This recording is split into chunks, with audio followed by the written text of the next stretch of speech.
Hey everyone, it's Zach Wright, founder of Grapevine Software, coming at you with this week's Future of Work Weekly Report. It is a little bit behind because in the US, I don't know if you know, but it was election week. And so there's been a lot going on, but we did not want to disappoint you. So even though it's not Wednesday, you are still getting the Future of Work Weekly Report. For anybody that's showing up and they're not familiar with our approach to the Future of Work Weekly Report, this is where we're going to be discussing the hottest headlines, trending topics happening in the future of work. So anything from flexible, remote, hybrid, AI, productivity, you name it, we're going to be discussing it. So you don't have to read the articles, but you can get the top takeaways and stay ahead of the game and in the know for the future of work. So today we're going to be discussing Adecco's Global Workforce of the Future report. And the article is called Shaping the Future of Work for People, Purpose, and Performance. So that is right up our alley. Can't talk. I should mention this also. This might be a little bit rough because I did read the article. I read it very quickly since we are running behind. And some of these highlights that I'm going to be reading is the first time that I'm reading them and seeing them myself. And we're going to react in real time. So let's go ahead and dive into it. Highlight number 1. Navigating the multi-generational workforce. So the key insight here is with 5 generations in the workplace, from Gen Z to the silent generation, companies face unprecedented challenges in managing diverse communication styles, expectations, and work preferences. So this is some of the supporting data that we saw in the article. Age gap productivity challenges. Workers with managers over 12 years their senior are nearly 1.5 times more likely to report low productivity. So basically what they're saying there is if you have a manager over 12 years of you, then you are going to report lower productivity 1.5 times more than somebody with a lower gap from manager to direct report. The other thing that they call out here is diverse generational needs. Gen Z prioritizes hybrid work and work-life balance, while Gen X values part-time and flexible arrangements. So we could see where those conflicts might come up, but let's keep going and then we'll kind of like put it all together. So the last one for the supporting data here is cross-generational mentorship. Companies like Adecco are using mentorship and reverse mentorship to foster communication and understanding across generations. Now, this is extremely important, actually, because we always think of mentorship as older, younger, more experienced, less experienced, somebody who knows a lot, somebody who knows less than them in the sense of whatever that subject is, right? And what they're calling out here is that, yes, there is a productivity challenge. Yes, there are diverse generational needs, but the solution to this is that there's a up, down, top down, bottom up approach whenever it comes to mentorship. And I really like that. I'm going to steal that. And basically what it sounds like is that the older generation is mentoring the younger generation in terms of the office, the work, the experience that's needed, the ability to grow into their role, so on and so forth. But it's also as the younger generation is teaching the older generation how to do certain things in terms of how do we use this software? How do we use ChatGPT or AI? How do we use social media? Right? Like it's a mix of, or a mashup of, you help me, I help you, and we all win. Right? And so I really like that cross-generational mentorship. And I did mention I'm going to steal that because that is something that we need to talk more about. And obviously, from my reaction, I haven't thought about it as much either. So I'm hoping that you're having this epiphany like I am too. And so shout out to Adecco for being able to do that. I'd like to learn more about how they're doing it and what are some of the outcomes. I would like to know, what are the trends? So based off of the older generation, what are some of the things that they want to learn from the younger generation, Gen Z, millennials, or younger millennials? And then the people in between, what do they want to learn from the top and from the bottom, not in terms of ranking, but as far as age, and so that's pretty cool. I'm gonna definitely dig into that. Comment if you want me to tell you the findings of what my research is going to be about this specific topic. So cross-generational mentorship. All right, let's go ahead and go to highlight number 2, emphasizing flexibility across roles. So flexibility is increasingly important to employees across all generations, though definitions of flexibility vary widely. True. While knowledge workers benefit from hybrid setups, on-site roles in industries like manufacturing face different limitations. So, excuse me. So let's look at the supporting data here. Flexible limitations. So Mark Wilson of Babcock notes that flexibility is a minimal in role requiring physical presence, like shipbuilding, while knowledge-based roles offer great mobility or greater mobility. So that's not anything new. I think he's just calling this out. I think if this is Babcock, then it is more like furniture and that kind of stuff. And you can't do that working from home. As much as we want to continue to push the great fight of future of work and remote work and flexible, you just can't build furniture. I mean, unless you have the future where you have virtual and augmented reality connected to a robot in a factory and you're almost using it like a game and you're building that. But what happens whenever the machine stops working? Somebody has to be there. So I get the point there. There's flexibility limitations whenever it comes to knowledge workers versus more of manufacturing, blue collar type positions where you have to physically be there. Internal mobility as a solution to maintain satisfaction in restricted roles. Companies are exploring internal mobility as a means to provide growth opportunities.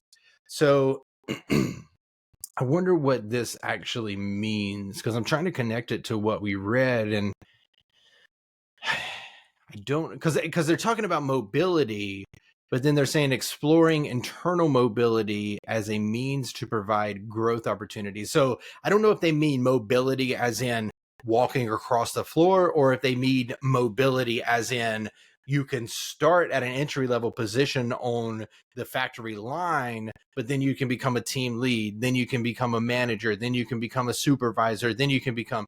And this is, if that is the approach that they're talking about here, if this is something that we've said on this channel multiple times, which is whenever it comes down to, there was an argument in one of the articles that we read this year where there was contingencies or discretion, or those aren't the right words. There was tension between blue collar workers and knowledge workers. But again, we've seen the opposite in other research, but we've talked about how you can take those blue collar positions, have them start there, and if they want to move up, then you give them a career path, and then you measure their performance and work their way up into a knowledge working position.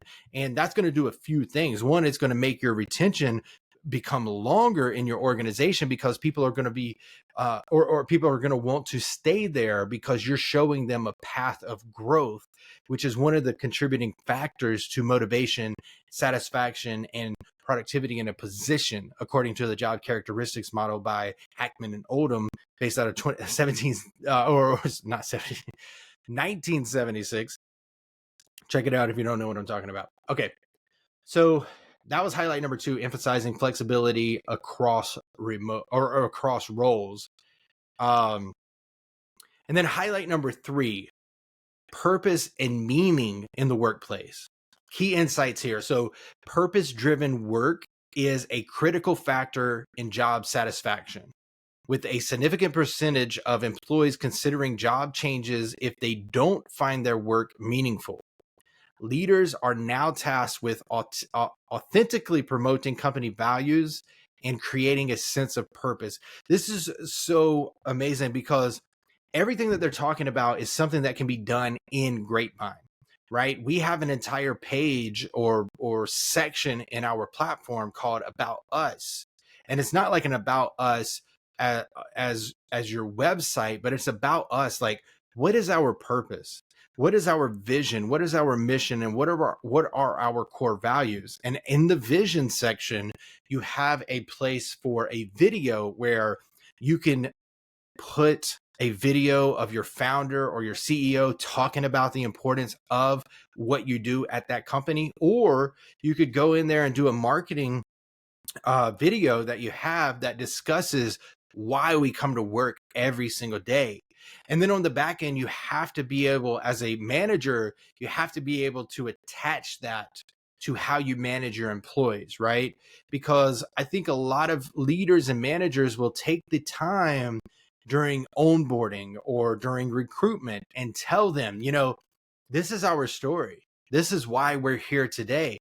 But then, because we get too focused into the work, which isn't a bad thing, it's just that we got to make sure that we tie the purpose in throughout their time there.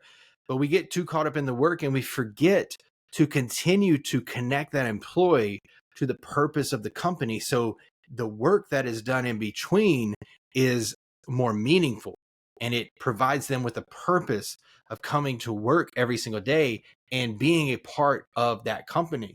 Some of the things that we've read over the year is that people don't feel connected to their company as much as they used to. And it's not a remote, flexible hybrid thing. Or in office, it's how we manage, how we lead, how we continue to inspire our team, our employees, and what we're doing, right? Every single time. Let me back up. Let me be honest.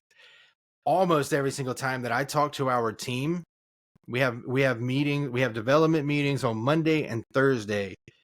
Every single time that I talk to them, I feel like I praise them for what they do. I recognize the hard work that they're doing. And then I always tie it in to what we're trying to accomplish at Grapevine.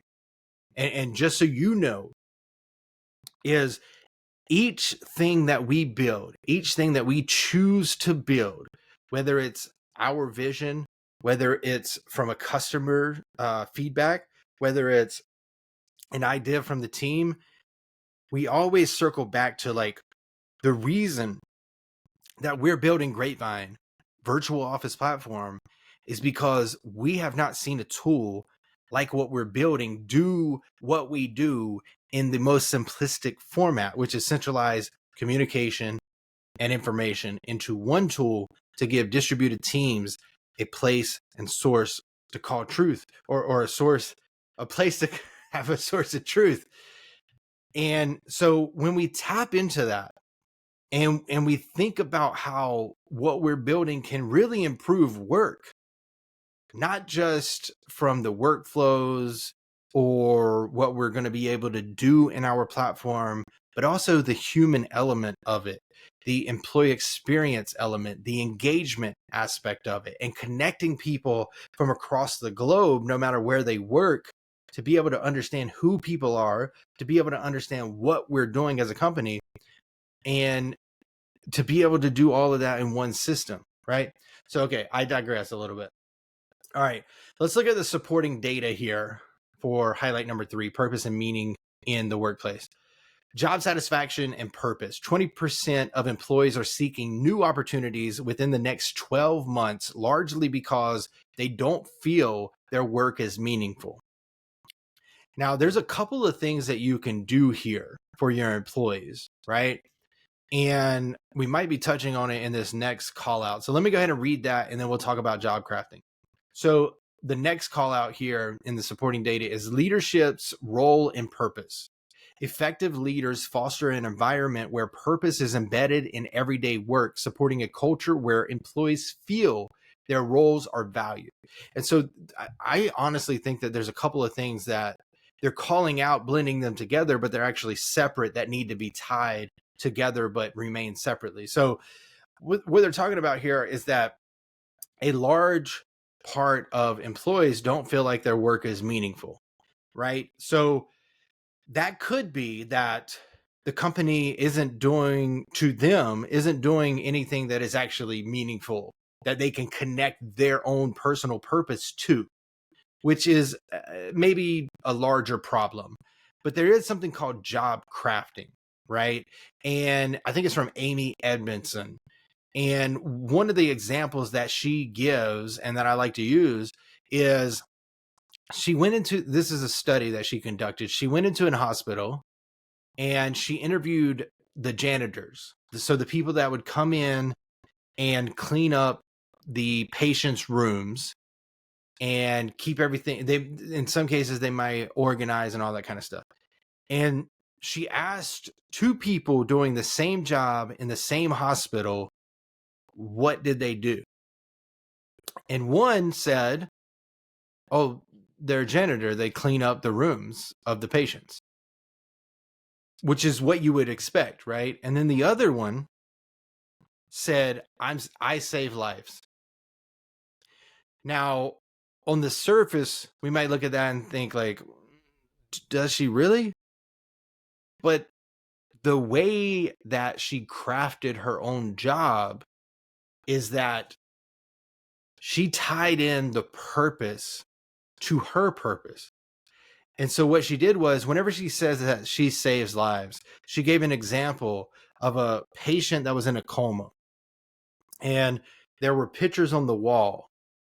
And every single day she would come in. I think there were plants in there too. So she would come in, she would water the plants, she would move and rearrange the pictures. She might write something on the board and then do her cleaning job as well. And Amy asked her, like, why do you do this? And I'm probably getting some of this wrong, but she said, why do you do this? And that's whenever she connected it to, well,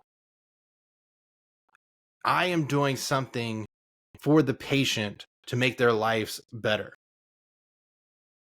And she internalized that as she saved lives. But then you also take it a step further too, and the way that you clean the room, you make sure that it's sanitary for the next patient, because those patients might be sick. If they're in the ICU, they might be very sick. If they're in pediatrics for cancer, you got to be very cautious on all the things that you clean and make sure that you don't cut any corners. So there's two people, same hospital, same position, totally different interpretations of that.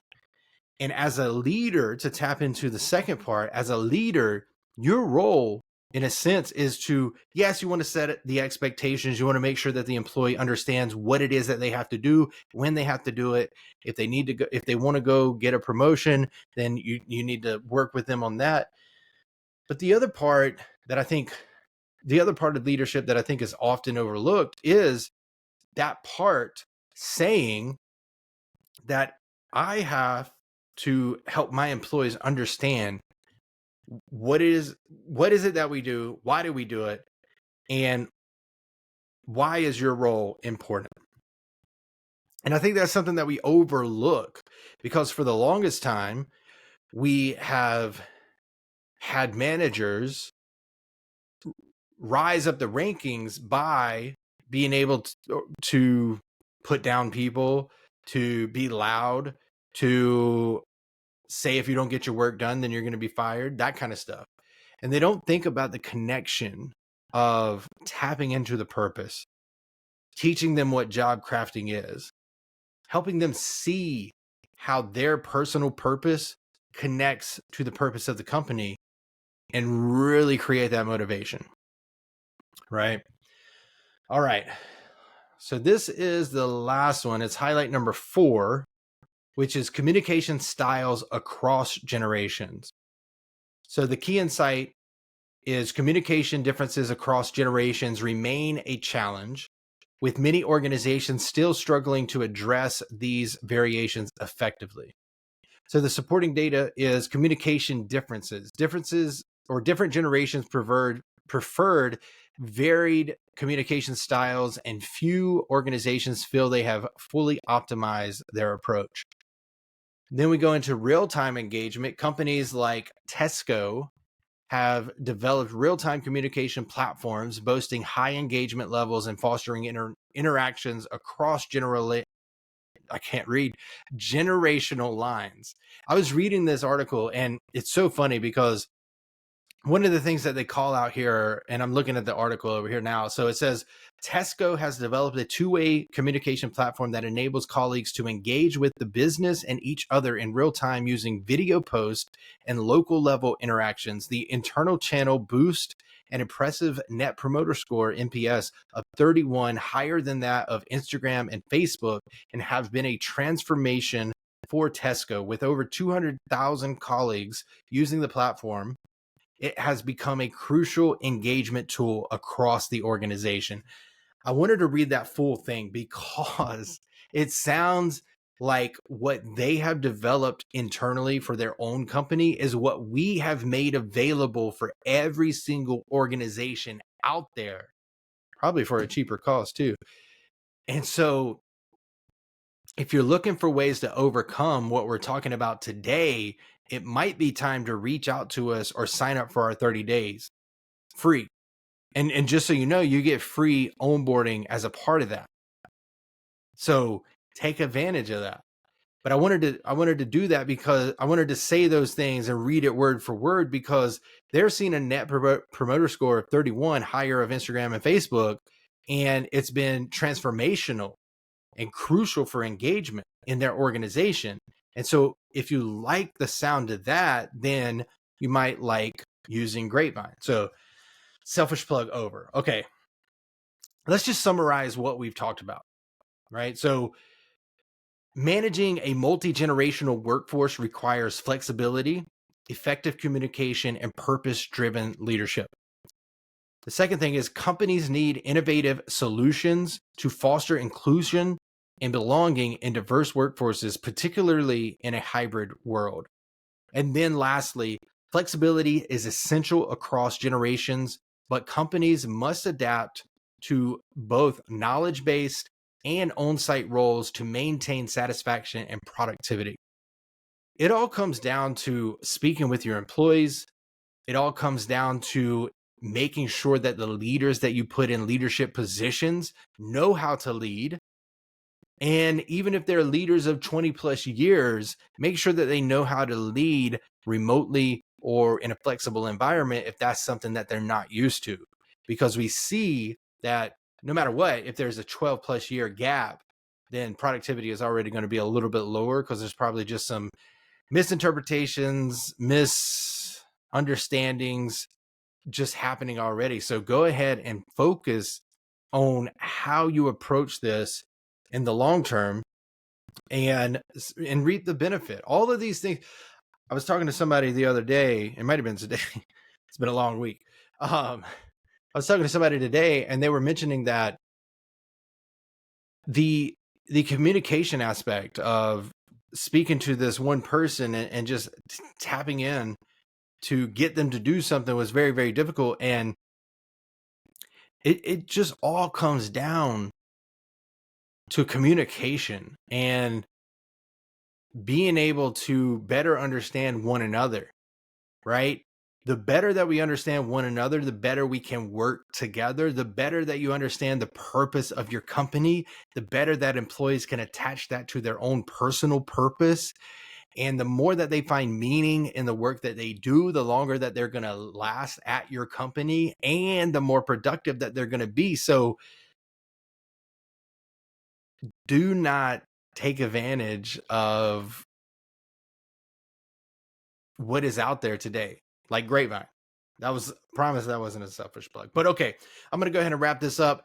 Thanks so much for watching this week's Future of Work Weekly Report. Apologies for the day late, but we hope you enjoy this. And also, if you're on the YouTube channel, go ahead and check out what we just launched. We just launched our Google Workspace integration. You have to check it out. You have to see it in action. And if you have any questions about anything that you see on the channel, drop it in the comments or feel free to reach out to me personally. Thanks so much for watching, and we'll see you on the next Future of Work Weekly Report.